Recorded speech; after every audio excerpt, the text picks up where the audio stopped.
Ondan so'ramoqchiman-da, mana mashinaning egalari bo'lsa, просто belavzi qilmasin. Bizga soat 11 ga aytyapti. O'sha mashina sotildi deyapti. Biz 10 ga Buxorodan chiqdik. 400 kilometr yurib kelyapmiz. O'shanaqa belavzlar, qarang, o'shanaqa belavzlarni dastida biz aybdor bo'lib qolamiz. Bir soat oldin aytsam, siz obratga qaytib ketgan bo'lardi. Men u mashinada egasini nomeri bilan qo'yib berganman-da. Avvalambor rahmat qiladigan ishlaringizdan Alloh rozi bo'lsin. Просто bitta narsa bor-da. Qanchaga qo'ydik aka? Soat 11 ga 10700 ga qo'yganda siz. Aka qarang. Mana shu mashinani biz mana bu kapiyatga chiqaruvdim-ku. Barter qilganmiz. Barter qilganmiz. O'zingiz bor, sizga o'tgan xullas. 14,5 ming dollarga olib qo'yganman. 2018 yil. 18 yil.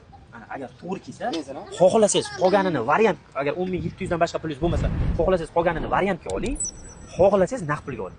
Benzin emas, gazi ham bor. Ikkita 65 talik gazi bor. Bu 2 tur motor. Buni motori gazga zo'r tushadi. Yili ham 2018. Kraskasi mana shu kirlar, mana shu kapotda bor. Bu bizga sal to'g'ri kelmaydi. Buni hozir bitta aylanib ko'ramiz. Ma'qul bo'ladigan bo'lsa, aytib eshitib chiroyligini savdosini qilamiz, xudo xolasa.